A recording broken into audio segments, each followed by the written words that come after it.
दिग्दर्शक नागराज मंजुळेंच्या चित्रपटात काम केलेल्या अभिनेत्याची चक्क दारूच्या वादावरून हत्या करण्यात आली आहे। नागपुरात हा प्रकार घडलाय।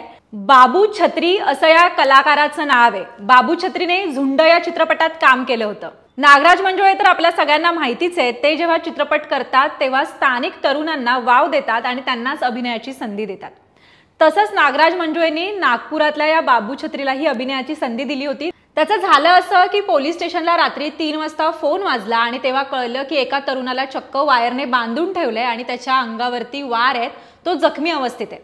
पोलीस जेव्हा घटनास्थळी पोहोचले तेव्हा त्यांना दिसलं की एका तरुणाच्या अंगावरती चाकूने वार केलेत।